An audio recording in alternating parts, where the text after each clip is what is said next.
आपकी political journey जो है 10 सालों के जब थे तब से स्टार्ट हुई। पहला इलेक्शन 7 साल की एज में लड़ा था। At the age of 7 I started the journey. First thing जो पहली चीज़ हमेशा से मुझे लगी है वो है हिम्मत करना, कंटिन्यूअस लर्निंग। ये जीवन की सबसे बड़ी ज़रूरत है, सबसे बड़ी ताकत है। At the age of 46 I am currently a student of LLM, masters of law. National conference के उस प्रयोग में अंतिम दिन हमने हमारा एक विज़न सबके सामने रखा कि तक्षशिला नाम से हमें एक ऐसा विद्यालय, एक ऐसा इंस्टीट्यूट बनाना चाहिए जो हमारे देश के आने वाले लीडर्स को तैयार। If I am not wrong sir, आपने 3 सालों तक आरएसएस में ट्रेनिंग ली है। राष्ट्रीय स्वयंसेवक संघ की एक व्यवस्था है और विश्व का सबसे बड़ा परिवार है, स्वयंसेवी संगठन है। 7 दिन का प्राथमिक वर्ग होता है, 21 दिन का प्रथम वर्ष होता है, 21 दिन का द्वितीय वर्ष होता है और 1 महीने का तृतीय वर्ष होता है। तो जो भी ट्रेनिंग आपको आरएसएस से मिला है सर, उससे मेजर लर्निंग्स आपके लाइफ में आपने क्या हासिल करा है? संघ सबसे ज़्यादा जो सिखाता है वो डिसिप्लिन है। राजनीति से ही घर चलाना। ऐसे लोग बहुत सारे राजनीति में प्रवेश कर चुके हैं कि राजनीति कभी भी फुल टाइम ऑक्यूपेशन नहीं हो सकती। लेकिन एक पॉलिटिशियन जिसके कंधों पे सबसे ज़्यादा जिम्मेदारियां हैं, वो बिना पढ़ाई लिखाई का वो देश चला रहा है या स्टेट चला रहा है या डिस्ट्रिक्ट चला रहा है। डू यू थिंक कि यहाँ पे एक सर्टेन क्राइटेरिया होना चाहिए एजुकेशन का? मैं स्पष्ट रूप से मानता हूँ कि ये क्राइटेरिया ज़रूर होना चाहिए और जो कंसर्न आपने रेस किया है, इसी कंसर्न का जवाब कुछ वर्ष पहले हमने ढूंढने का प्रयास किया था। मैं बड़ौदा से बिलोंग करता हूँ। बड़ौदा सयाजी नगरी कहा जाता है। बड़ौदा के महाराजा थे Sayajirao Gaekwad, one of the longest serving king of India. और 1881 में वो राजा बने, 1939 में उनका देहावसान हुआ और उन्होंने 58 वर्ष तक बड़ौदा के राजा के रूप में वहाँ पर शासन किया। वीर सावरकर जी से जुड़ा कोई एक फैक्ट अगर आपको बताना हो तो क्या है? काला पानी में उन्होंने जो पेन सहा, पेन सहने की ऐसी क्षमता मैंने जीवन में किसी और के बारे में नहीं सुनी। Hi everyone, I'm Suraj Kumar and you're watching Unfold with Suraj Kumar. जहां बात सिर्फ टाइटल्स और हेडलाइंस की नहीं करते, हम बात करते हैं real stories, real struggle, real businesses, real politics and politicians के बारे में। आज हमारे बीच एक ऐसे शख्स हैं जिन्होंने अपने पॉलिटिकल जर्नी 7 इयर्स की एज में की। ग्रास रूट लेवल से नेशनल इंस्टीट्यूशन तक का सफ़र देखा और यूथ लीडरशिप, एजुकेशन रिफॉर्मेशन और नेशन बिल्डिंग पे काम किया है। ये सिर्फ एक एकेडमिशियन या पब्लिक स्पीकर नहीं है, ये एक ऐसे लीडर हैं जिन्होंने पॉलिटिक्स, गवर्नेंस और इंडिया के एजुकेशन सिस्टम को काफ़ी क्लोजली समझा है। तो आज के एपिसोड में हम बात करेंगे इंडिया के एजुकेशन सिस्टम की रियलिटी, यूथ एंड उसके स्ट्रगल्स, पॉलिटिक्स एंड पॉलिटिशियंस की रियलिटी और मोस्ट इम्पॉर्टेंटली स्ट्रॉन्ग इंडिया बनाने का विजन के बारे में। तो कहीं मत जाइए, बने रहिए, ये एपिसोड एंड तक देखिए, ट्रस्ट में काफ़ी इंटरेस्टिंग और अमेजिंग होने वाली है। प्लीज़ वेलकम डॉक्टर जिगर चंपकलाल इनामदार।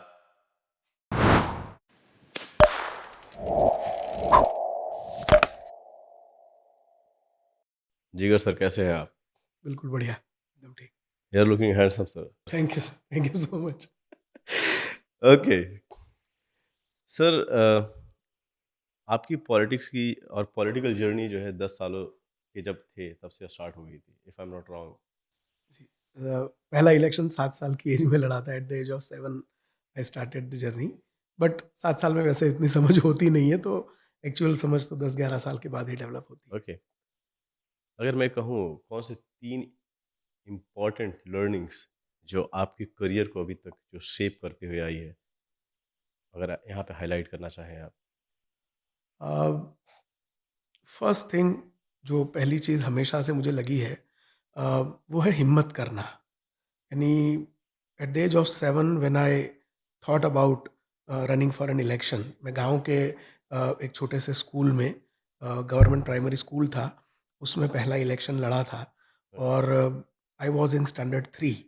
तो वहाँ पे ऐसा होता था कि जो स्टैंडर्ड 4th या 5th के हैं वही इलेक्शन लड़ सकते थे। तो ओके। उसमें मैंने लड़ने का निर्णय लिया, इलेक्शन लड़ने का निर्णय लिया। अच्छा, हाँ। तो हिम्मत करना, किसी भी स्टेज पे कोई भी स्टेप इनिशिएट करने की हिम्मत करना, ये मेरा जीवन का पहला लर्निंग रहा है। अगर आप हिम्मत करते हैं, तो शुरुआत ठीक से हो ही जाती है। दूसरा, गो विद द फ्लो। जो आपके हाथ में नहीं है, उस चीज़ के बारे में सोच के दुखी होना या उसको स्वीकार ना कर पाना, ये हुँ, जीवन का सबसे बड़ा दुःख है। और हुँ, जीवन के सभी दुखों का एक, अगर मैंने समाधान पाया है, तो वो स्वीकार है, एक्सेप्टेंस। ओके। ये दूसरा मेरा लर्निंग रहा है। और कंटिन्यूअस लर्निंग, ये जीवन की सबसे बड़ी ज़रूरत है, सबसे बड़ी ताकत है। तो at the age of 46, I am currentली a student of LLM, okay. Masters of law. मैं कॉन्स्टिट्यूशन पढ़ रहा हूँ अभी। You are still studying? I am still a student. अभी ओके, 1 दिसंबर से 4 दिसंबर मेरा सेमेस्टर 1 का एग्ज़ाम था। And as a amazing. Student मैं एग्ज़ाम में अपीयर होके आया हूँ। I am also preparing for my post doctoral thesis, hmm, and within a year I will be able to submit that thesis. तो uh, पढ़ने के लिए कोई उम्र नहीं होती है। नियमित रूप से निरंतर सीखते रहना, learning is a continuous process, ये मेरे जीवन का तीसरा लर्निंग है। तो 3 लर्निंग में अगर सम अप करना हो, हुँ, वैसे तो हर एक स्टेप एक लर्निंग है, पर यस। 3 में अगर सम अप करना हो तो ये 3 कह सकता हूँ। Amazing sir. आप I am very much sure कि जो आपको सुनेंगे और जो कहते हैं कि अब क्या उम्र रही पढ़ाई करने की, उम्र तो निकल चुकी है। आई एम वेरी मच श्योर कि जो आपको सुनेंगे, उनको कहीं से तो इंस्पिरेशन मिलेगा एंड ही और she will start journey again. Great. Sir 2007 में एज़ ए एमएलए आपको इलेक्शन में हार मिली थी, हाँ, राइट? सबसे हार्डेस्ट पार्ट आपके लाइफ का उस दिन क्या था और उस रात को आपने क्या सीखा? 2007 की वो हार, इट वाज़ 23 दिसंबर 2007। इलेक्शन का काउंटिंग उस दिन हुआ था, और 24 दिसंबर मेरा जन्मदिन होता है। ओके। तो जन्मदिन के 1 दिन पहले इतना बड़ा तोहफ़ा मिलना, हार के तौर ये पे। हार के तौर पे, ये अपने आप में एक बहुत बड़ा दिन था मेरे लिए। अ, वो इलेक्शन हारना, वो सिर्फ़ मेरी हार नहीं थी। जिस एरिया से मैं इलेक्शन लड़ा, मुझे ऐसा लगता है कि मेरा कॉन्स्टिट्यूएंसी, हुँ, ये शायद 10, 15, 20 साल पीछे चला गया। मैंने जो विज़न डेवलप किया था उस एरिया के लिए, वो मैं एग्ज़ीक्यूट नहीं कर पाया। किस पे भरोसा रखना, किस पे भरोसा ना रखना, यानी हर एक पे भरोसा रखना ये मेरा स्वभाव है। एब्सोल्युटली। ये मेरी गलती है, ऐसा एहसास हुआ। साथ में रहने वाले कई सारे लोग ऐसे थे जिन्होंने नुकसान किया। पर उस दिन जो पहली फीलिंग थी, वो ये थी कि इस इलेक्शन के रिज़ल्ट को कोई चेंज नहीं कर सकता। हो हुँ, गया, हार गए। हुँ, 27 साल की उम्र है, एमएलए बनते-बनते रह गए। एमएलए के आगे भी बहुत कुछ जीवन में हो सकता था, हुँ, नहीं हो पाया। पर हुँ, हमेशा, पॉलिटिक्स हो, पब्लिक लाइफ हो, पर्सनल लाइफ हो, प्रोफेशनल लाइफ हो, हमारा प्लान बी होना चाहिए। हम जो चाहते हैं वो हुँ, नहीं हुआ, तो हम जो चाहते हैं वो नहीं हुआ, उसी के दुःख में, उसी के विषाद में अगर हम उलझे रहेंगे, तो जीवन में और कुछ करने की स्थिति में नहीं रहेंगे। पर अगर हमने स्वीकार कर लिया, मैंने स्वीकार कर लिया, सुबह 11:30 बजे रिज़ल्ट आ गया। 8 बजे काउंटिंग शुरू हुआ, 11:30 बजे क्लियर हो गया हुँ, कि मैं 5,000 वोट से इलेक्शन हार गया हूँ। 5 मिनट तक उसको स्वीकार करने में थोड़ी समस्या भी हो रही थी। समस्या का समाधान स्वीकृति में है, हुँ, स्वीकार में है, स्वीकार कर लिया। और उसी दिन मैंने वहाँ पर मेरा एमएलए कार्यालय, मैंने जो सोचा था विधायक का कार्यालय, हुँ, विधायक का ऑफ़िस, मैंने उसका उद्घाटन किया हारने के क्या बाद। बात है! हारने के बाद मैंने रैली निकाली, हारने के बाद हमने ऑफ़िस का ओपनिंग किया। सबको खाना खिलाने का उस दिन सोचा था कि जीत के आएँगे, ऑफ़िस खोल के सबको अच्छा-सा खाना खिलाएँगे, वो सब कंटिन्यू रखा, कुछ कैंसल नहीं किया। और हारने मेरे सामने जो जीते थे, वो उससे पहले भी 15 साल एमएलए थे और हाँ। उसके बाद 5 साल एमएलए रहे। 20 साल में उन्होंने कभी अपना ऑफ़िस नहीं खोला था।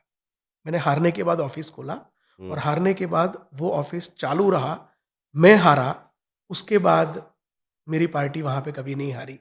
सभी लोकल बॉडी चुनाव हम लोग हाँ, जीते और मुझे ऐसा लगता है कि मैंने स्वीकार कर लिया कि मैं हार गया हूँ, मेरे साथ जुड़ा हुआ कोई वापस यहाँ पर ना हारे, उसकी मैंने चिंता की, उसका आयोजन किया, उसमें मैं लगा रहा और हारने के बाद भी, मैं विधायक ना होने के बाद भी, शायद उस एरिया में सबसे ज़्यादा, सबसे अच्छा, सबसे बेहतर और मुझे जिससे संतोष मिला, ऐसा काम मैं कर पाया।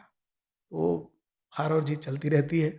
उसको स्वीकार करके प्लान बी को हमेशा एक्टिवेट करना पड़ता है और प्लान बी से प्लान एक्स तक हमें पचासों प्लान्स तैयार रखने पड़ते हैं। जीवन में हमने जो सोचा वही हो, ये ज़रूरी नहीं है। जो सोचा वो होना चाहिए, उसके लिए प्रयास करना ज़रूरी है, बट उस प्रयास का अगर हमें परिणाम नहीं मिलता है, तो उसको स्वीकार करके दूसरे ऑप्शन पे आगे बढ़ें।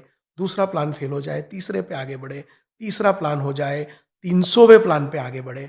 पर हमारे लिए नई लाइन ऑफ एक्शन, अल्टरनेटिव हमेशा तैयार होना चाहिए और हार की निराशा आपको अंदर से तोड़ ना दे, उसका ध्यान रखते हुए हमें उस पेस से आगे बढ़ना चाहिए, जो पेस आपकी जीतने के बाद या सफलता के बाद होने वाली थी। ओके। तो इसको शॉर्ट में अगर समराइज़ करें, कीप गोइंग, बिल्कुल। चलते रहिए आप। आज ना कल कुछ ना कुछ हो ही जाएगा कहीं न बिल्कुल। कहीं। Great. If I am not wrong sir, आपने 3 सालों तक आरएसएस में ट्रेनिंग ली है। अ, राष्ट्रीय स्वयंसेवक संघ की एक व्यवस्था है हाँ। और विश्व का सबसे बड़ा परिवार है, स्वयंसेवी संगठन हुँ, है और एक संगठन के रूप में उनका उनकी एक व्यवस्था होती है, जो जिसे स्वयंसेवक कहते हैं। हुँ, स्वयंसेवक से संगठन होता है हुँ, और स्वयंसेवक को प्रशिक्षित करना, ये संघ का एक बेसिक स्ट्रक्चर है। 7 दिन का प्राथमिक वर्ग होता है, 21 दिन का प्रथम वर्ष होता है, 21 दिन का द्वितीय वर्ष होता है और 1 महीने का तृतीय वर्ष होता है और प्रभु कृपा से ये सभी प्राथमिक, प्रथम, द्वितीय, तृतीय, ये सभी संघ शिक्षा वर्ग में सम्मिलित होने का एक शिक्षार्थी के रूप में मुझे मौका मिला है। ओके। तो जो भी ट्रेनिंग आपको आरएसएस से मिला है सर, उससे मेजर लर्निंग्स आपके लाइफ में आपने क्या हासिल करा है? और उससे क्या ट्रांसफॉर्मेशन आपकी पर्सनैलिटी में आया है अब तक? 3 चीज़ें मैं सीखा हूँ और हर एक व्यक्ति कम से कम ये 3 चीज़ें सीखता ही होगा, सीखना ही चाहिए। संघ सबसे ज़्यादा जो सिखाता है वो डिसिप्लिन है और एक डिसिप्लिन्ड वे में किस प्रकार से व्यक्ति को अपना जीवन जीना चाहिए, ये शिस्त जिसे हम कहते हैं, शिस्त, डिसिप्लिन, ये बेसिक प्राइमरी शिक्षा है संघ की। अ, अपने आप को भूल के संगठन के लिए, विचार के लिए समर्पित होना। स्व स्वयं सेवक स्व से शुरू होता है, पर स्वयं सेवक स्व में खो नहीं जाता अच्छा। और इसीलिए स्व को भूल के जो सेवा करता है वो स्वयं सेवक है। स्वयं की सेवा करने वाला स्वयं सेवक नहीं होता। स्व को भूल के जो सेवा करता है वो स्वयं सेवक है। तो स्व को भूलना ये दूसरा लर्निंग है और अपना जीवन समाज के लिए, राष्ट्र के लिए समर्पित करना ये तीसरा लर्निंग है। ओके।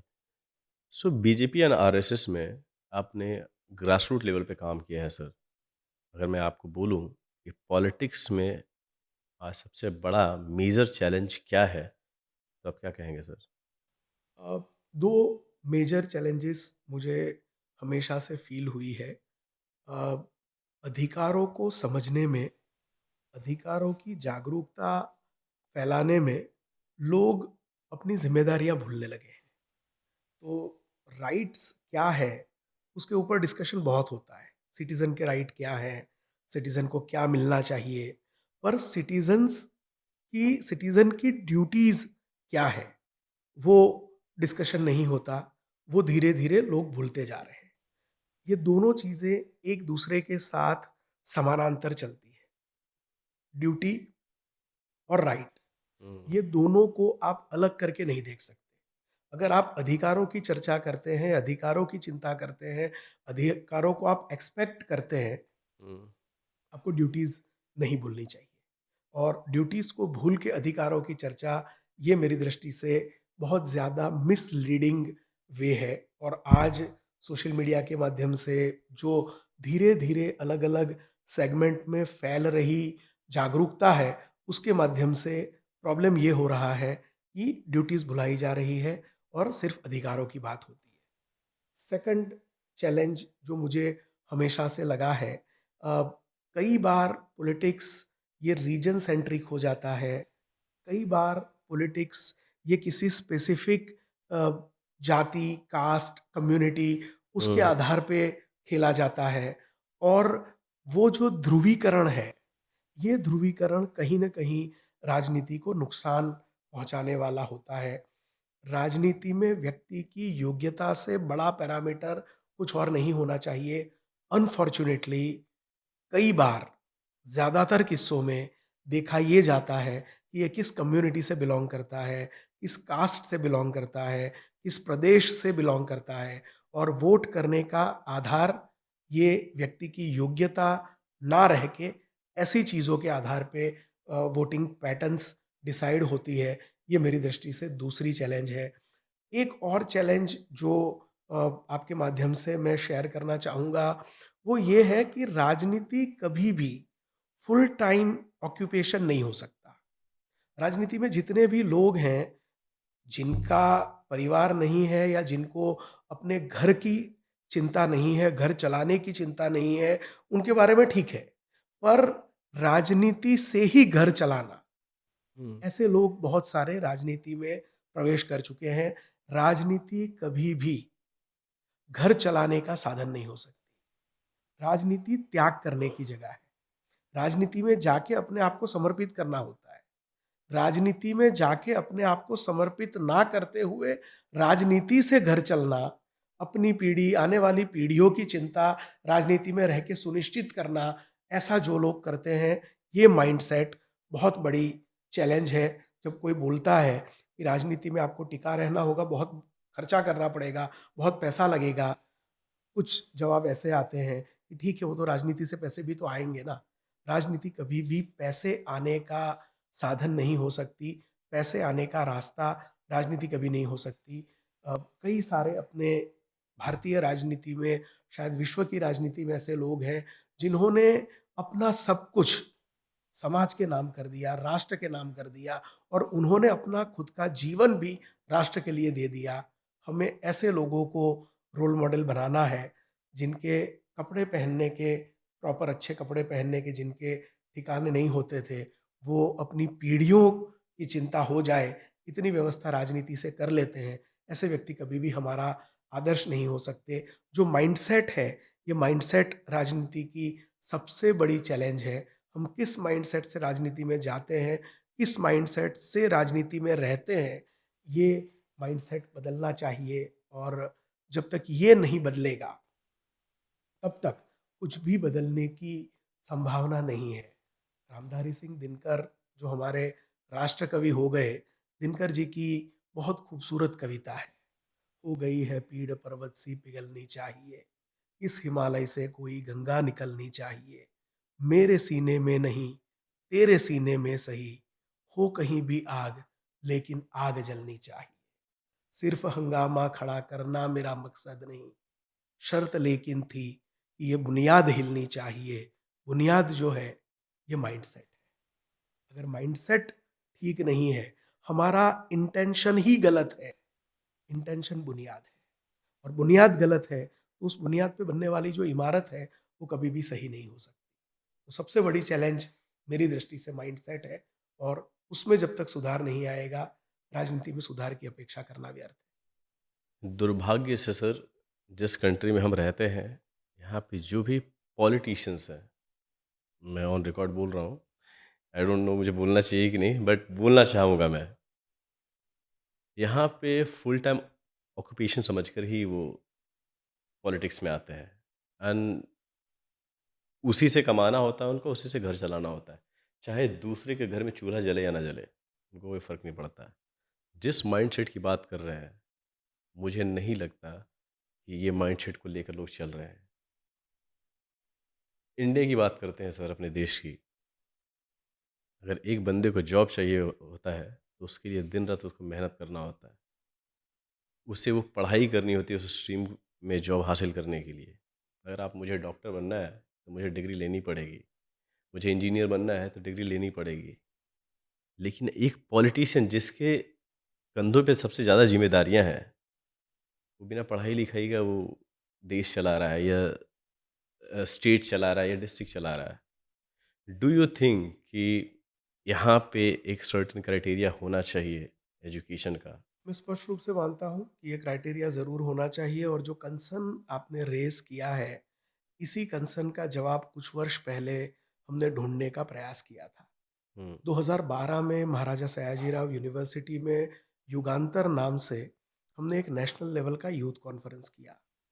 नेशनल कॉन्फ्रेंस के उस प्रयोग में अंतिम दिन हमने हमारा एक विज़न सबके सामने रखा कि तक्षशिला नाम से हमें एक ऐसा विद्यालय, एक ऐसा इंस्टीट्यूट बनाना चाहिए, जो हमारे देश के आने वाले लीडर्स को तैयार करे। 3 साल की मेहनत के बाद 12 जनवरी 2016 को महाराजा सयाजीराव विश्वविद्यालय में हमने institute of leadership and governance शुरू किया।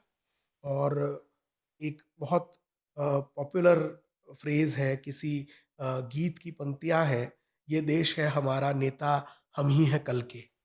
हुँ, मैं ऐसा मानता हूँ कि हम कल के नेता नहीं हैं, हम आज की के नेता हैं। और नेता को तैयार करना, यानी जो कंसर्न आपने अभी व्यक्त किया कि राजनीति में प्रशिक्षण, राजनीति में ट्रेनिंग, ये हुँ, कहाँ है? हम जिसको देखते हैं, हुँ, वही सीखते हैं और वही फॉलो करने का प्रयास करते हैं।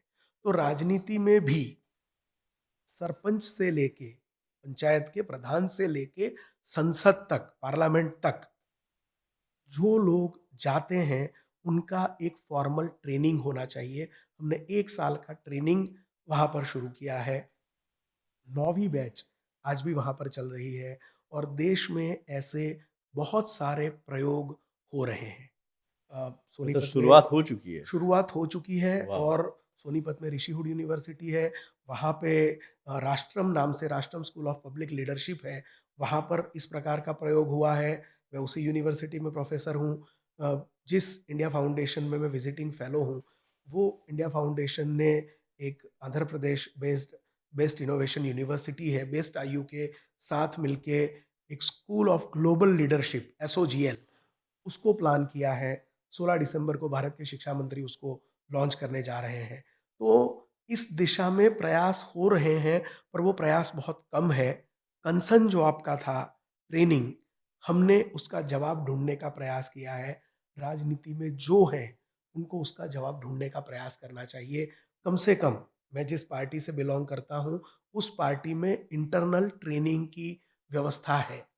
वो इंटरनल ट्रेनिंग आइडियोलॉजी के लिए होती होगी, पर एडमिनिस्ट्रेशन के लिए भी प्रॉपर ट्रेनिंग हो, और हर एक प्रकार, यानी मैं किसी आइडियोलॉजी में बिलॉन्ग करता हूँ, उसकी ट्रेनिंग मुझे मिले, वो तो ज़रूरी है ही। पर हुँ, जिस आइडियोलॉजी में मेरा विश्वास नहीं है, वो आइडियोलॉजी क्यों गलत है, वो समझने के लिए भी मुझे वो आइडियोलॉजी को पढ़ना चाहिए। और एक बहुत अच्छा अ, इतिहास का एक उदाहरण है, जो मैं हुँ, आपसे और आपके माध्यम से सबसे शेयर करना चाहूँगा। मैं बड़ौदा से बिलॉन्ग करता हूँ। बड़ौदा सयाजी नगरी कहा जाता है। बड़ौदा के महाराजा थे Sayajirao Gaekwad, one of the longest serving king of India. हुँ, और 1881 में वो राजा बने, 1939 में उनका देहावसान हुआ, और उन्होंने 58 वर्ष तक वडोदरा के राजा के रूप में वहाँ पर शासन किया। 1863 में जब वो पैदा हुए, एक बालक के रूप में वो बकरियां चराने का काम करते थे। 1875 में बड़ौदा के उस समय के जो महाराजा थे, खंडेराव जी, वो नहीं रहे, उनको संतान नहीं थी। उनके भाई को गद्दी दी गई, उनके भाई को पदभ्रष्ट किया गया, और उनकी जो उस समय हमारी राजमाता थी, खंडेराव जी की धर्मपत्नी महारानी जमुनाबाई, उनको एक बालक को एडॉप्ट करने का अधिकार दिया गया, और उनको उनके परिवार से किसी को एडॉप्ट करना था। परीक्षा हुई, पूरे प्रोसेस के बाद गोपाल राव को चयनित किया गया, जिनको सयाजीराव नाम दिया गया। 6 साल तक उनकी एज 12 साल थी। 12 साल से 6 साल तक, जब तक वो 18 साल के नहीं हुए, तब तक उनकी ट्रेनिंग चली। उस ट्रेनिंग के बाद उनको उनके जो गुरु थे, तांजावुरकर माधवराव, टी माधवराव, उन्होंने उनको दीक्षांत प्रवचन दिए। 1881 के फरवरी से लेकर नवंबर तक अलग-अलग 23 टॉपिक्स पर 45 लेक्चर्स दिए गए। और वो लेक्चर एक राजा को, एक प्रशासक को किस प्रकार से शासन चलाना चाहिए, उसकी गाइडलाइंस थी। शासन चलाने के सूत्र थे, उसको माइनर हिंट्स कहा गया। अनफॉर्चुनेटली उस पुस्तक को हिंदी में उसका अनुवाद करने का मुझे सौभाग्य मिला।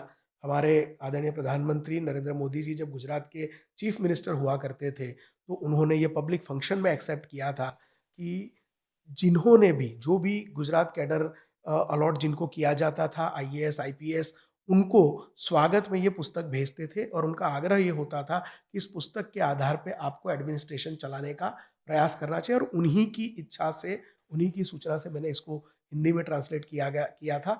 और हिंदी में जो मैंने ट्रांसलेशन किया है, वो मसूरी में जो हमारा लबासना है, लाल बहादुर शास्त्री हमारा जो इंस्टीट्यूट है जहाँ पे आईएएस को ट्रेनिंग दी जाती है, वहाँ पे भी वो पढ़ाना शुरू हो चुका है। तो ट्रेनिंग की व्यवस्था ये बरसों से है। मूवीज़ में ये डायलॉग अच्छा लगता है कि लीडर्स आर बॉर्न। ऐसा कुछ नहीं होता। एक सामान्य परिवार में जन्मा हुआ व्यक्ति जो बकरियां चराने का काम करता था, वो भारत का सबसे ज़्यादा सक्सेसफुल और प्रोग्रेसिव राजा बना, एक ट्रेनिंग के माध्यम एक से। ट्रेनिंग के तो माध्यम से। ट्रेनिंग ज़रूरी है। ट्रेनिंग ने लोगों को सच्चा नेता बनाया है और ट्रेनिंग से कोई भी व्यक्ति एक अच्छे, सच्चे, मजबूत लीडर के रूप में डेवलप हो सकता है। ओके। सर मुझे इस पे एक क्वेश्चन आ रहा है। देश में अगर किसी तरीके के चेंजेस लाने होते हैं इमीडिएट लेवल पे, तो आई थिंक हमारे पास इतना व्यवस्था तो है कि उसे तुरंत इम्प्लीमेंट करके उस पे काम किया जा सकता है और उसको इम्प्लीमेंट करके जारी कर देते हैं और वो चीज़ें स्टार्ट हो जाती है। आप बोल रहे हो कि ये व्यवस्था पहले से है और चलता आ रहा है, इस पे काम हो रहा है, राइट? जो देश चला रहे हैं, जो डिस्ट्रिक्ट चला रहे हैं, स्टेट चला रहे हैं, उसके लिए सर काम चल रहा है। ये तो इमीडिएट बेसिस पे होना चाहिए। ये तो कॉन्स्टिट्यूशन में ही होना चाहिए कि भाई तू तो पढ़ाई लिखाई नहीं किया भाई। क्या एजुकेशन है तुम्हारी? क्वालिफ़िकेशन क्या है? तुम कैसे मतलब ये लड़ कैसे सकते हो इलेक्शन में? तो अगर मैं आपको बोलूँ because you are well educated person, आपने अच्छा खासा समय स्पेंड किया है पॉलिटिक्स में। क्या मेजर क्राइटेरिया होने चाहिए एक नेता के लिए? अ, मैंने आपको मेरे एक पोस्ट डॉक्टरल थीसिस के बारे में बताया जिसके ऊपर मैं अभी काम कर रहा हूँ। मेरा पहला पोस्ट डॉक्टरेट का जो टॉपिक है जिसके ऊपर मेरा काम चल रहा है, वो प्राइमरी एजुकेशन में विश्व की बेस्ट प्रैक्टिसेस हुँ, उसके ऊपर है। The second major topic on which I am going to work, ये पॉलिटिकल और इलेक्टोरल रिफॉर्म्स है। हुँ, भारत में भारत की राजनीतिक व्यवस्था को और बेहतर बनाने के लिए राजनीतिक रूप से क्या रिफॉर्म्स होने चाहिए, इलेक्टोरल सिस्टम में क्या रिफॉर्म्स होने चाहिए, और पूरे विश्व में ये रिफॉर्म्स, पूरे विश्व में बेस्ट प्रैक्टिसेस क्या है, उस बेस्ट प्रैक्टिसेस को स्टडी करके मैं एक ड्राफ्ट तैयार करने जा रहा हूँ। हुँ, समय-समय पे ऐसे सुधार हुए हैं। टीएन शेषान भारत के चीफ इलेक्शन कमिश्नर हुआ करते थे और इलेक्शन प्रोसेस का शुद्धिकरण, हुँ, ये क्रेडिट आज भी टीएन शेषान जी को दी जाती है। हुँ, तो एक इलेक्शन कमिश्नर, एक चीफ इलेक्शन कमिश्नर अगर डिसाइड करता है, तो राजनीति में शुद्धिकरण हो सकता है।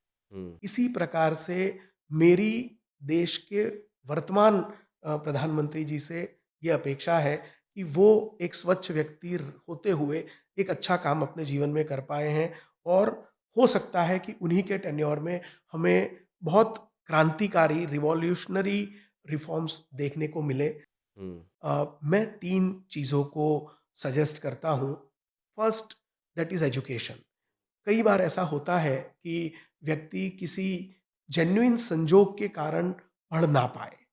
पर जैसा मैंने आपको कहा कि पढ़ना शुरू करने की कोई उम्र नहीं होती। आप जब चाहे तब पढ़ाई शुरू कर सकते हैं, और मुझे ऐसा लगता है कि मेरे जीवन के अंतिम श्वास तक मैं किसी न किसी डिग्री का, डिप्लोमा का, सर्टिफिकेट कोर्स का स्टूडेंट रहूँगा। हुँ, मुझे नहीं पता, मेरे पास अगले 15 साल का तो तैयार है कि कौन सी डिग्री के बाद कौन सी डिग्री मुझे प्राप्त करनी है, और वो डिग्री प्राप्त नहीं करनी, वो ज्ञान प्राप्त करना है। हुँ, तो कुछ न कुछ नया सीखते रहना, ये व्यक्ति का स्वभाव होना चाहिए, और राजनैतिक जीवन के जो व्यक्ति हैं, उनकी ये ज़रूरत होनी चाहिए, उनके लिए कंपल्शन होना चाहिए। हुँ, तो आप जीवन के किसी भी क्षण जहाँ है, वहाँ से शुरू करें। आपने 25 साल पहले पढ़ाई अधूरी छोड़ी है, आप आज शुरू कर सकते हैं, हुँ, पर पढ़ाई ज़रूरी है। अगर आप नियमित रूप से रेगुलर स्टूडेंट लाइफ में पढ़ सके, बहुत अच्छी बात है, नहीं हो पाया तो जब आपको मौका मिले, मौका नहीं मिलता, मौका ढूंढिए, पढ़िए। पढ़ाई, एजुकेशन बहुत ज़रूरी है। Hmm, second, that is training. Training बहुत ज़्यादा ज़रूरी है। यानी मैं तो जो सिविल सर्विस की हमारी भारत की जो व्यवस्था है, मैं उस व्यवस्था से भी ज़्यादा कन्विंस नहीं हूँ। कोई एक आईएएस ऑफिसर आज फाइनेंस डिपार्टमेंट का सेक्रेटरी है, कल उनकी ट्रांसफ़र होगी और वही एजुकेशन डिपार्टमेंट के सेक्रेटरी बन जाएँगे। 2-3 साल बाद वही साइंस एंड टेक्नोलॉजी हुँ, हुँ, ये डिपार्टमेंट मुझे के भी समझ सेक्रेटरी गया। बन जाएँगे। आपका graduation BA with political science है, हाँ, और आप साइंस एंड टेक्नोलॉजी के सेक्रेटरी कैसे हो सकते हैं? साइंस एंड टेक्नोलॉजी के अगर आपको सेक्रेटरी बनना है, तो कम से कम आपका बेसिक एजुकेशन तो साइंस और टेक्नोलॉजी का होना चाहिए। या फिर एज ट्रेनिंग होनी चाहिए। हाँ, तो आइदर एजुकेशन और ट्रेनिंग। तो जो हमारे अलग-अलग डोमेन हैं, सरकार के जो अलग-अलग विभाग हैं, उसमें group of ministries, group of domain तैयार होना चाहिए। यानी एक सिंपल एडमिनिस्ट्रेशन हो गया, हुँ, देन सब्जेक्ट स्पेसिफिक एडमिनिस्ट्रेशन।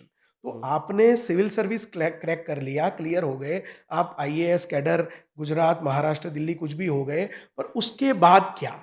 जहाँ तक एक आईएएस ऑफिसर कलेक्टर होता है, तब तक ठीक है, एज़ ए कलेक्टर पूरे डिस्ट्रिक्ट का जनरल एडमिनिस्ट्रेशन उनको देखना होता है। ठीक। बट जब वो स्टेट कैपिटल में जाते हैं, उसके बाद उनको स्पेसिफिक डिपार्टमेंट अलॉट किए जाते हैं। तो जब स्पेसिफिक डिपार्टमेंट पे उनको ज़िम्मेदारी सँभालने की बात आए, तो सब्जेक्ट स्पेसिफिक नॉलेज उनके पास जब तक ना हो, how we can we can expect कि जो आज एजुकेशन में बहुत अच्छा काम कर रहे हैं without a degree in BEd, वही व्यक्ति आईटी हुँ, में भी अच्छा काम कर पाएँगे, वही व्यक्ति किसी भी डिपार्टमेंट में आप भेजोगे, सिर्फ़ एडमिनिस्ट्रेशन नहीं होता, सब्जेक्ट की सूझ भी होती है। सो ये चिंता, ये कंसर्न सिर्फ़ राजनीति में काम करने वाले लोग, सिर्फ़ पॉलिटिशियन तक सीमित नहीं है, ब्यूरोक्रेसी भी hmm, jack of all master of none है, तो उसका कोई मतलब नहीं है। ब्यूरोक्रेसी का भी एक और अपडेशन आना चाहिए। फ़ोन में हम अपडेट का वेट करते रहते हैं, हुँ, हुँ, हुँ, ब्यूरोक्रेसी अपडेट क्यों नहीं होती? क्यों एब्सोल्युटली। लबासना में जो उनको बरसों से पढ़ाया जाता होगा, वही चीज़ें पढ़ाई जाती होगी? मैं हुँ, मानता हूँ कंटेम्परेरी इश्यूज़, सारी चीज़ें उनको पढ़ाई जाती है, पहले टेक्नोलॉजी का इतना उपयोग नहीं होता होगा, अब टेक्नोलॉजी का भी उपयोग होता है। ना मैं लबासना में पढ़ने गया हूँ, ना मैं पढ़ाने गया हूँ। पर मैं इतना समझता हूँ कि ब्यूरोक्रेटिक स्ट्रक्चर जो है, उसमें भी जैसे राजनीति में हम अपेक्षा करते हैं कि बिना पढ़े लिखे कोई भी व्यक्ति कहीं पे भी पहुंच जाए, वो हुँ, ठीक नहीं है। वैसे हम मानते हुँ, हैं कि सिविल सर्विस, आईएएस क्रैक करना, आईपीएस, आईएफएस बनना, ये बहुत बड़ी बात है। हुँ, इट इज़ पर नॉट ईज़ी एट ये ऑल। बहुत बहुत बड़ी हुँ, एग्ज़ाम, बहुत मेहनत, हमने रीस्टार्ट वाली जो मूवी आई थी, हाँ, हाँ, वो भी हाँ, हमने देखी थी। हाँ, तो हम हाँ। समझते हैं कि वो बहुत एक्स्ट्रा इंटेलिजेंट लोग हैं, बहुत मेहनत करते हैं, बट जो पढ़ाई वो करके आईएएस बने हैं, क्या वही पढ़ाई उनको हर क्षेत्र का निष्णात बना देती है, हर क्षेत्र का एक्सपर्ट बना देती है? नहीं, तो ये कंसर्न जो है, ये हमेशा से है, सबके लिए है, और इसमें अगर कुछ रिवॉल्यूशन की ज़रूरत है, तो वो हर जगह पे है। ठीक है सर। इससे 2 क्वेश्चन्स आ रहे हैं। हमने एजुकेशन पे बात करी, ट्रेनिंग और स्किल्स पे बात करी, राइट? आपके हिसाब से आज का education system truly up to the mark है? अगर नहीं है, तो क्या इसमें तुरंत रिफ़ॉर्म की ज़रूरत है? अगर ज़रूरत है, तो आपका पहला स्टेप क्या होना चाहिए इस पे? मैं तीसरे सवाल से पहला जवाब शुरू करना चाहूँगा। जो प्राइमरी एजुकेशन है, वैसे ऐसा कहा जाता है कि भारत का स्कूल एजुकेशन, ये बहुत सारे देशों के स्कूल एजुकेशन से अच्छा है और यूनिवर्सिटी एजुकेशन में कुछ और देशों का एजुकेशन अच्छा माना जाता है। पर जैसे हर एक कोई भी बड़ी इमारत, कोई भी बड़ा बिल्डिंग अगर अच्छा रहे, अच्छा बने ये हम चाहते हैं, तो उसकी बुनियाद, उसका फाउंडेशन स्ट्रॉन्ग होना चाहिए। So here the foundation is primary education. और प्राइमरी एजुकेशन में कंटेंट से ज़्यादा लर्निंग एबिलिटी पे फोकस करने की ज़रूरत है। मेरे मेंटर हैं बड़ौदा में डॉक्टर अजय रांका। हुँ, एक सक्सेसफुल बिजनेसमैन है, नैनो साइंटिस्ट हैं और निरंतर समाज के लिए कुछ करते रहना, ये संघर्ष उनके मन में चलता रहता है और वो सिर्फ सोच के नहीं बैठते, कुछ अच्छा काम भी करते हैं। तो उन्होंने एक प्रोजेक्ट डिज़ाइन किया था, उस प्रोजेक्ट का नाम था नई सोच। नई न्यू सोच। थॉट, न्यू जी। New thinking process. हुँ, और उसमें उन्होंने ग्रेड 6, ग्रेड 7, ग्रेड 8 के जो बच्चे हैं, गवर्नमेंट प्राइमरी स्कूल के, उन बच्चों की लर्निंग एबिलिटी को बढ़ाने का, सुधारने का एक इनिशिएटिव लिया था। मैं उसको थोड़ा एडवांस वर्ज़न पे ले जाने के प्रोसेस में हूँ। अभी-अभी मैं दिल्ली यूनिवर्सिटी की जिस कॉलेज में गवर्निंग बॉडी का चेयरमैन हूँ, रामलाल आनंद कॉलेज, उस कॉलेज में कुछ बच्चे एज़ अ इंटर्न मुझे जॉइन किए हैं और उनके साथ और हमारे कुछ टीम मेंबर्स के साथ मिलके हम इस नई सोच प्रोजेक्ट को एक्सपांड करने का प्रयास कर रहे हैं। हमारा प्रयास ये है कि स्टैंडर्ड 5th से लेके स्टैंडर्ड 9 तक जो प्राइमरी स्कूल के बच्चे हैं, इन बच्चों को उनकी लर्निंग एबिलिटी बढ़ाने का, यानी ये पूरी एक एक्सरसाइज़ है। कंटेंट कुछ भी आएगा, वो कंटेंट को ग्रास्प कैसे करना, ये लर्निंग एबिलिटी पे डिपेंडेंट है और ये लर्निंग एबिलिटी पे डिपेंड करता है और लर्निंग एबिलिटी अगर प्रॉपर वे में डेवलप ना की जाए, तो कंटेंट कितना भी अच्छा होगा, उसका कोई मतलब नहीं है। Correct. So first thing, the most important thing is learning ability को ठीक करना, उसके माध्यम से प्राइमरी एजुकेशन पे फोकस करना। So what I am doing, मैंने आपको बताया कि मेरा जो फर्स्ट थीसिस है to be submitted for my post doctoral studies, हुँ, ये विश्व की प्राइमरी एजुकेशन की बेस्ट प्रैक्टिसेस पे है। अलग अलग देशों में प्राइमरी एजुकेशन के कौन से सेगमेंट में क्या श्रेष्ठ काम चल रहा है, जिसको हम भारत में रेप्लिकेट कर सकते हैं, उसके ऊपर मैं काम करने का प्रयास कर रहा हूँ।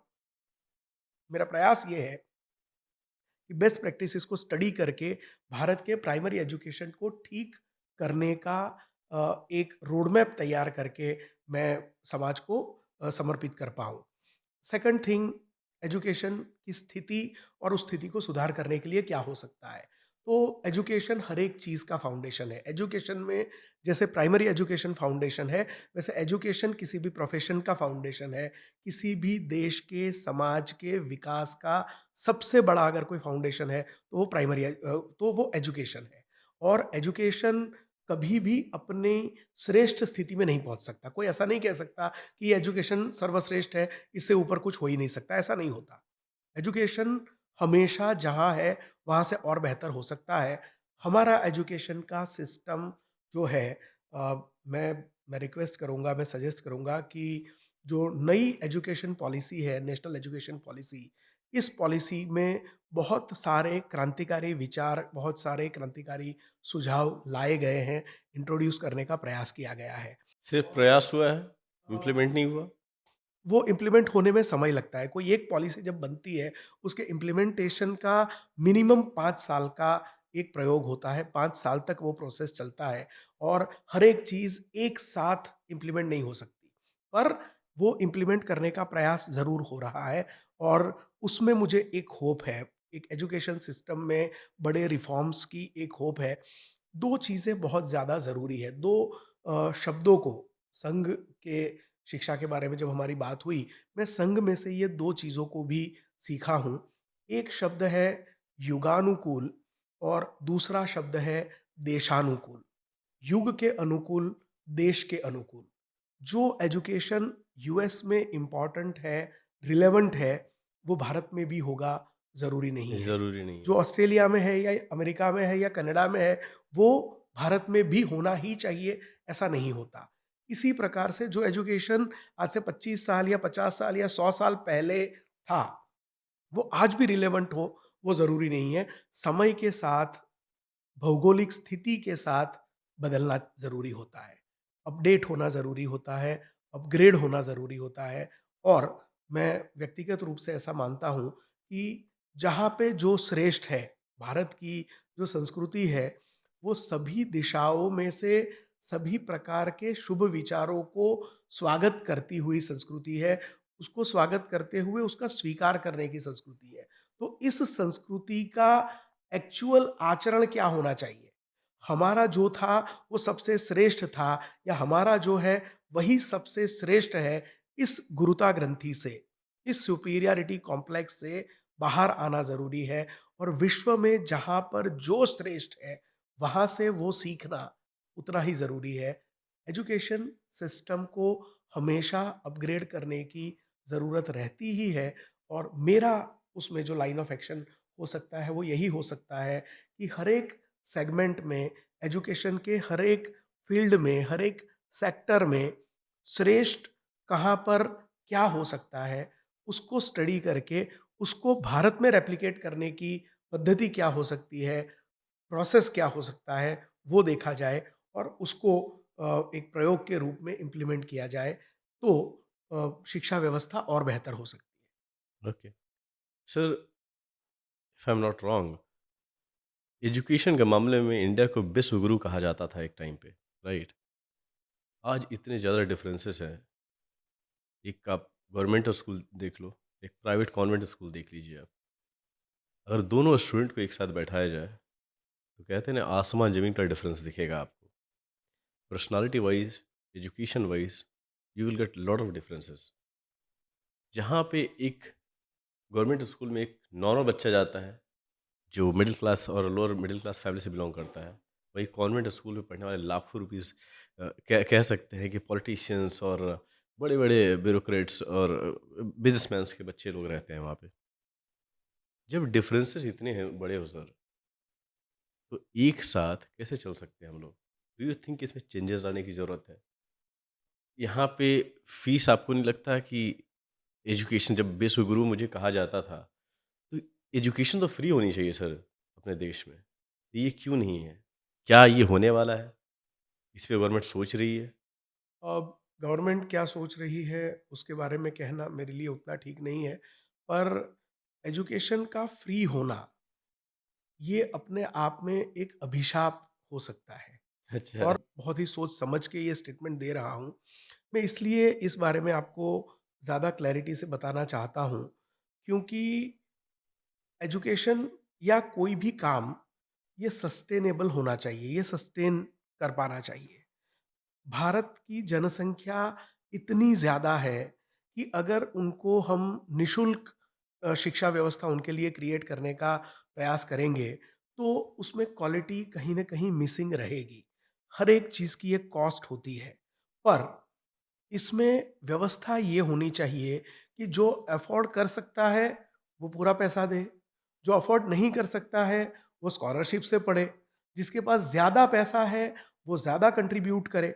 हुँ, हमारा समन्वय प्रतिष्ठान नाम का एक ऑर्गेनाइज़ेशन है। इस ऑर्गेनाइज़ेशन में हम अ, एक अलग-अलग सामाजिक कार्यों पे काम करने का प्रयास करते हैं। उसका एक रिट्रीट हम प्लान कर रहे हैं। टीम का रिट्रीट होने वाला है। उसमें हमने व्यवस्था ये रखी है, सैलरी के आधार पे आपकी पर मंथ इनकम क्या है? If you are a student and if you are not if you are not earning anything, you need not to pay, आपको जस्ट ₹100 पे करने हैं। हुँ, आपकी इनकम 0 से 40,000 है, तो आपको आपका आधा खर्चा निकालना है। आपकी इनकम 40,000 से 80,000 है, आपको आपका पूरा खर्चा निकालना है। आप 80,000 से ज़्यादा कमाते हैं टिल 2 हुँ, लैक्स, आपको आपके अलावा एक और व्यक्ति का खर्चा निकालना है। और आप 2 लाख से ज़्यादा कमाते हैं, तो आप जो चाहे वो डोनेट कर सकते हैं। तो एजुकेशन को फ्री करना, उससे ज़्यादा अच्छा ये है कि एजुकेशन के स्तर को बढ़ाना। उसके लिए लर्निंग एबिलिटी बढ़ाना, उसके लिए कंटेंट जो है, उसको समृद्ध करना, और कंटेंट को समृद्ध करने के लिए जहाँ पे जो श्रेष्ठ है, उससे प्रेरणा लेना, उस कंटेंट को हमारे अंदर उसका समावेश करना। उसको समाविष्ट करते हुए एजुकेशन की क्वालिटी को बढ़ाया जाए, और जितना जो अफ़ोर्ड करता है, उतना वो पे करे। हम कभी भी जो क्वालिटी हायर है उसको नीचे ले जाने की बात नहीं करेंगे, हुँ, नीचे जो से लोअर है उसको ऊपर ले जाने की उसको बात ऊपर करें। ले जाने का प्रयास करें। तो कौन किस कम्युनिटी में पैदा हुआ, उसको ना देखते हुए इस व्यक्ति की आर्थिक स्थिति क्या है, कौन कितना अफ़ोर्ड कर सकता है, उस अफ़ोर्ड करने की स्थिति के अनुसार फीस पे हो। पर स्टूडेंट एक खर्चा, स्कूल हुँ, का खर्चा, टीचर्स का खर्चा, बाकी की सारी चीज़ों को मिला के पर स्टूडेंट पर ईयर एक कॉस्ट डिसाइड होगी। उस कॉस्ट में वो कॉस्ट डिक्लेयर होगी। सैलरी के स्ट्रक्चर के आधार पे उसकी फीस डिसाइड हो सकती है कि जिसके पास ज़्यादा पैसा है वो ज़्यादा कंट्रीब्यूट करे, जिसके हुँ। पास पैसा नहीं है वो टोकन अमाउंट दे के पढ़े। पर सब लोगों को पैसे की या वो कितनी फीस दे रहे हैं वो ना देखते हुए उनको श्रेष्ठ एजुकेशन प्रदान किया जाए। मेरी दृष्टि से ये इलाज इसका ज़्यादा बेहतर रहेगा। सर, जिस तरह के स्कूल से मैं पढ़ा हूँ, मैं तो गवर्नमेंट स्कूल से पढ़ाई किया हूँ सर, एंड आफ्टर दैट मैं इंजीनियरिंग कंप्लीट किया। सर, मैं अपने घर में ही देखता हूँ, जब मेरी भांजियाँ और भांजियों को देखता हूँ, तो वो लोग कॉन्वेंट स्कूल से पढ़ाई कर रहे हैं। जब उनकी फ़ीस सुनता हूँ, तो मैं शॉक हो जाता हूँ। उतना मेरी इंजीनियरिंग में पैसे नहीं लगे, जितना वो स्कूल में पढ़ाई कर रहे हैं, उतना लग रहा है। 7th-8th में वो पढ़ रहे हैं सर। मैं जब सुना उसकी फ़ीस, तो मैं शॉक था, कि ये कौन-सी पढ़ाई कर रहे हैं भाई, इतनी महँगी क्यों है? और इवन कि जो हमारे उनके पेरेंट्स, जो मेरी दी और जीजा जी हैं, वो बोल रहे हैं कि करना ही पड़ेगा, नहीं तो इसको बेस्ट एजुकेशन नहीं मिलेगा। 2 चीज़ें हैं आप जो बता रहे हैं उस रेफ़रेंस में, एक जो होता है उसे कहते हैं देखा-देखी। हाँ, यानी हमारे पड़ोसी का बच्चा अगर महँगी स्कूल में पढ़ता है, स्कूल का लेवल नहीं देखा जाता, स्कूल की फ़ीस देखी जाती है। जितनी महँगी फ़ीस उतनी अच्छी स्कूल, हुँ, ऐसा माना जाता है। हुँ, और मैं स्पष्ट रूप से ऐसा मानता हूँ कि गवर्नमेंट स्कूल में पढ़ाई करके बाहर निकला हुआ बच्चा, वो ऐसे कॉन्वेंट स्कूल के बच्चों से भी ज़्यादा बेहतर हो सकता है। कुछ चीज़ें उनके ऊपर आधारित भी होती हैं, पर जो ज़्यादा कंसर्न की बात है वो ये है, जब मेरे जन्म के आस-पास में जब फ़ॉरेन की मूवीज़ आती थी, उसमें एक वर्ड यूज़ होता था माफ़िया। माफ़िया। रशियन माफ़िया बहुत ज़्यादा पॉपुलर हुआ करते थे। आज समाज में 4 प्रकार के माफ़िया अवेलेबल हैं। एक जो गुंडागर्दी करते हैं वो हुँ, माफ़िया हैं। हुँ, दूसरे जो हैं वो ज़मीन माफ़िया हैं, जो ज़मीनों पे कब्ज़ा जमाते हैं। तीसरे हैं वो खनन माफ़िया हैं, जो रेत, बालू हुँ, ये बालू, सब का हाँ, जो हाँ, काम होता है उस पे हाँ, कब्ज़ा जमा के बैठे हैं। ये तीनों माफ़िया से बड़े खतरनाक माफ़िया 2 और हैं। एक जो है वो हेल्थ माफ़िया है। हाँ, आज सबसे गंदा, सबसे निर्दयी अगर कोई बिज़नेस हो चुका है, तो वो हेल्थ हो चुका है। हेल्थ हो गया। यानी व्यक्ति हॉस्पिटल में जाके यानी ऐसी बड़ी-बड़ी हॉस्पिटल्स हैं, अगर आपके पास इंश्योरेंस नहीं है और आपको माँ कार्ड या माँ अमृतम कार्ड का उपयोग करना नहीं आता है, हुँ, आपने उसकी फैसिलिटी के बारे में अभ्यास नहीं किया है, तो व्यक्ति मरना पसंद करेगा, व्यक्ति इलाज करवाना पसंद नहीं करेगा क्योंकि इलाज करवाने के बाद जो बिल जनरेट होने वाला है, उसमें व्यक्ति जीते जी मर जाता है। तो ये 3 माफ़िया के ऊपर चौथा माफ़िया जो है, ये मेडिकल माफ़िया है और मेडिकल माफ़िया से भी बड़ा अगर कोई माफ़िया है, तो वो एजुकेशन माफ़िया ओह है। माय और एजुकेशन से बड़ा बिज़नेस आज और इससे बड़ा पाप और कुछ नहीं है। आपका इंटेंशन देखा जाता है। आपका इंटेंशन एजुकेशन प्रदान करना है और उस इंटेंशन को परिपूर्ण करने के लिए आप अगर कुछ पैसे उसमें से कमाने का कुछ परसेंटेज अगर आप कमाने का सोचते हैं, वो शायद पाप नहीं है। पर आप पैसा कमाने के लिए एक दुकान खोलते हैं, उस दुकान को स्कूल का नाम दे दो, उस दुकान को कॉलेज का नाम दे दो, कुछ लोग बहुत ज़्यादा पैसे वाले उस दुकानों को यूनिवर्सिटी का नाम दे देते हैं। इंटेंशन अगर पैसा बनाना या पैसा कमाना ही है, तो एजुकेशन की दुकान खोलना इससे बड़ा कोई पाप नहीं है और धीरे-धीरे फैसिलिटीज़ के नाम पर एक हायर सोसाइटी या अपर सोसाइटी में होने का भ्रम क्रिएट करने के लिए स्कूल्स और स्कूल की फीस जो डिसाइड होती है, माँ-बाप कैसे फीस भरते होंगे, ये सिर्फ़ उनका मन जानता है। बच्चों को शायद उसकी उतनी कीमत नहीं है, पर ये जो एजुकेशन माफ़िया और मेडिकल माफ़िया है, ये बाकी के 3 माफ़िया है ना, उनकी सज़ा पृथ्वी पे है। उनको कानून सजा करेगा। और जो मेडिकल माफिया और हेल्थ माफिया है, उनकी सजा तो ऊपर होनी है, और वो ऐसी सजा होगी, उनके जीते जी वो कितना भुगतेंगे नहीं पता, उनकी पीढ़ियां जरूर भुगतेगी। कभी भी हेल्थ और एजुकेशन इतना गंदा बिजनेस नहीं होना चाहिए जितना गंदा बिजनेस हो रहा है। और कई बार सरकार के कुछ स्टेप्स, यानी सरकार ने माँ कार्ड लॉन्च किया, उसके कारण जो अफोर्ड नहीं कर सकते थे ऐसे लोगों को माँ कार्ड के कारण या बाकी के जो भी सपोर्टिव ऐसी योजनाएं बनी मेडिकल में, उसके कारण ये सारी चीजें हुई, कंट्रोल हुई। इसी प्रकार से गुजरात में एक प्रयोग हुआ, मैं बाकी के स्टेट के बारे में नहीं जानता हूँ, बट गुजरात में एक फीस रेगुलेशन कमेटी बनी, और फीस रेगुलेशन कमेटी स्कूल्स की कैपिंग डिसाइड करती है कि आप जो जो सुविधाएं प्रदान करते हैं उसके सामने आपको इतनी ही फीस लेने का अधिकार है। उस कैपिंग के कारण ऐसे जो एजुकेशन के माफिया हैं, उन माफियाओं को काफ़ी सरदर्दी भी हुई है। तो सरकार ऐसी चीज़ों को इस प्रकार से कानून के आधार पे कंट्रोल भी कर सकती है, पर एजुकेशन को जब जब धंधा बनाया जाएगा, तब तब सिचुएशन ऐसी ही आएगी, माँ-बाप के लिए सिचुएशन अनबेरेबल हो जाती है, और माँ-बाप भी एक ऐसी अंधी दौड़ में लग जाते हैं कि मेरी फ्रेंड या मेरा फ्रेंड, हमारे पड़ोसी, उनका बच्चा अगर यहाँ पे पढ़ता है, तो हमारा बच्चा भी वहीं पे पढ़ना चाहिए, पैसे नहीं होंगे तो कर्जा कर लेंगे, पर बच्चे हुँ। को पढ़ाना वहीं पे है। हमें इस दौड़ में से भी बाहर आना चाहिए। ठीक है सर, ये तो माँ-बाप की बात हो गई बिकॉज़ उन्हें तो यही चाहिए कि मेरा जो भी बच्चा है वो अच्छा ही करे लाइफ़ में। तो उन्हें लगता है कि जो बेस्ट है, उन्हें मिलना चाहिए, बच्चों को मिलना चाहिए। यही रीज़न होता है कि वो जैसे भी करते हैं और जहाँ से भी वो पूरा कर सकते हैं, वो करते हैं। बट क्या इस पे आगे कुछ होने वाला है? जैसे आपने बोला माफ़िया, एजुकेशन माफ़िया और मेडिकल माफ़िया जो चल रहा है अभी। डू यू थिंक इस पे कुछ होने वाला है, ये मैं इसलिए नहीं कह सकता because I am not a part of the system right now, हाँ। बट होगा ऐसा मेरा विश्वास है। 3 ऐसे संजोग हैं, 3 ऐसी सिचुएशन है जब ऐसी चीज़ों पे कंट्रोल आता है। हुँ, एक, जब पब्लिक में हुँ, एक एक अवेयरनेस फैलना शुरू हो कि हुँ, नहीं, ये अब बहुत हो गया, अब इसको नहीं झेलेंगे।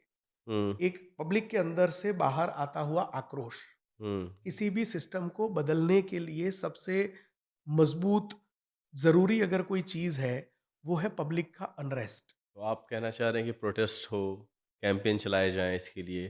प्रोटेस्ट और कैंपेन से भी ज़्यादा अनरेस्ट जो होता है ना, सरकार पब्लिक की नब्ज़ जानती है, और बिना कहे भी जब हुँ, जब चीज़ें जाती है, देखिए सरकार हमेशा चीज़ों को अपने लेवल पे कंट्रोल करने का प्रयास करती ही है, पर फाउंडेशन जो होता है, जहाँ से शुरू होती है बातें, वो पब्लिक के अनरेस्ट से होती है। करेक्ट। एक चीज़ ये पब्लिक का अनरेस्ट, दूसरा सरकार की विलिंगनेस, और तीसरा जो गलत कर रहे हैं उनको आत्मज्ञान होना। उनको लगना चाहिए कि वो गलत कर रहे हैं। आप 2 पैसा कमाओ, आपका घर चले उसके लिए, यानी आप सेवा ही करो, ये अपेक्षा नहीं है। पर बिज़नेस ही करो, ये अपेक्षा भी तो नहीं होनी चाहिए ना। हुँ, तो व्यक्ति को खुद इस चीज़ का एहसास होना चाहिए कि what they are doing is not okay. सरकार की विलिंगनेस, मैंने आपको गुजरात का उदाहरण दिया, हुँ, हुँ, हुँ, मैंने आपको सेंट्रल गवर्नमेंट के उदाहरण दिए। करेक्ट। कितने सारे लोग सरकार की योजनाओं के कारण आज जी पा रहे हैं। अगर ये योजनाएँ नहीं होती, तो कितने सारे लोग हॉस्पिटल जाने से पहले मरना पसंद करते। तो सरकार की विलिंगनेस से फ़र्क पड़ता है, पब्लिक के आक्रोश से, पब्लिक के अनरेस्ट से, पब्लिक के रिएक्शन से सिस्टम को चेंज होना पड़ता है। यानी एक बार सब लोग मिलके डिसाइड कर लें कि ये एक स्कूल ऐसी है कि जो अगर इतनी फीस लेगी, हम हमारे बच्चे इस स्कूल में नहीं भेजेंगे। सब लोग मिलके नहीं भेजेंगे, तो वो क्या बेंचेस को पढ़ाएँगे, दीवारों को पढ़ाएँगे, किसको पढ़ाएँगे? हुँ, तो करेक्ट है। कहीं न कहीं पब्लिक को भी ऐसा प्रेशर इन माफियाओं के सामने क्रिएट करना चाहिए। पब्लिक जब तक सरेंडर होती रहेगी अंधी दौड़ में, दिखावे की दौड़ में, समाज में दिखाने के लिए कि हमारे बच्चे इस स्कूल में पढ़ते हैं, सिर्फ़ इतना दिखाने के लिए जो माँगा जाए वो आप देते रहोगे, तो उनको तो वही चाहिए। इस पे ठीक है। कंट्रोल ये सारी चीज़ों के समन्वय से हो सकता है, ऐसा मेरा मानना है। सर आप बीजेपी से जुड़े हुए हैं। कौन-सी आइडियोलॉजी बीजेपी की जो आपको बहुत ज़्यादा पसंद है? बीजेपी जो है, बीजेपी का मूल विचार जो है, वो एकात्म मानव दर्शन है। हुँ, एकात्म मानव दर्शन जो है, ये अंत्योदय की बात करता है। अंत्योदय यानी अंतिम व्यक्ति का उदय। एकात्म मानव दर्शन यानी व्यक्ति को संपूर्ण एकात्मता से देखना, व्यक्ति को उसकी समग्रता से देखना। ठीक है। हाथ, पैर, ये सब शरीर के अलग-अलग अंग हैं, ये मिलके शरीर नहीं बनता, बट शरीर के अंग एक दूसरे के साथ समन्वय से जिए। जितना इम्पोर्टेंस हाथ का है, उतना ही पैर का है, उतना ही सर का है, उतना ही हृदय का है, उतना ही आँखों का, कान का, नाक का, सबका समन्वय, समाज का समन्वय ज़रूरी है। एकात्म मानव दर्शन के माध्यम से, अंत्योदय के माध्यम से समाज के अंतिम व्यक्ति की चिंता करना, अंतिम व्यक्ति को सुखी करने के लिए सरकार को समाज के लिए प्रयासरत रहना चाहिए। ये विचार ऐसा है जिसने मुझे बीजेपी से जोड़ा और इसी विचार ने मुझे बीजेपी के साथ जोड़े रखा। Great sir. I just want to say something for you sir. जैसे आप बोलते हैं, you are well qualified personality, I can say that. आप कॉन्फिडेंट हैं, नॉलेज है आप में। आई डोंट नो कि जब आपने इलेक्शन लड़ा और आप हार गए, आई थिंक आपको एक और बार ट्राई करनी चाहिए सर। ट्रस्ट में आपके जैसे लोगों की ज़रूरत है देश को। और जो बैठे हैं चेयर पे, मुझे बोलने की ज़रूरत नहीं है, यू नो वेल कि कैसे पॉलिटिशियंस हैं हमारे देश में। मेरा विश्वास है कि अगर आप होंगे या अगर आप जीतते हैं, तो कुछ तो चेंजेस आएगा इस देश में और कुछ अच्छा ही होगा, चाहे जिस भी पोजीशन पे आप लड़ें। ओके, सो हम सेकंड राउंड में चलेंगे सर। ये रैपिड फायर है, इसमें इंस्टेंट आंसर्स देने हैं आपको। Okay, one word that describe your leadership style. संपूर्ण समर्पण। पॉलिटिक्स या एकेडमिया, सबसे ज़्यादा टफ क्या है? Politics based on academia. Okay, a book that change your thinking. Minor hints, Shasan Sutra. A historical figure you wish you could meet. Chanakya. RSS को लेकर सबसे बड़ा मिसकंसेप्शन क्या है? कम्युनल है। ओके, वीर सावरकर जी से जुड़ा कोई एक फैक्ट अगर आपको बताना हो तो क्या है? काला पानी में उन्होंने जो पेन सहा, पेन सहने की ऐसी क्षमता मैंने जीवन में किसी और के बारे में नहीं सुनी। ओके, पावर या रिस्पॉन्सिबिलिटी कौन सी ज़्यादा हैवी लगती है? रिस्पॉन्सिबिलिटी निभाने के लिए power. Okay, education versus experience, आप किसको प्रिफर करते हैं? Both, but education is more important.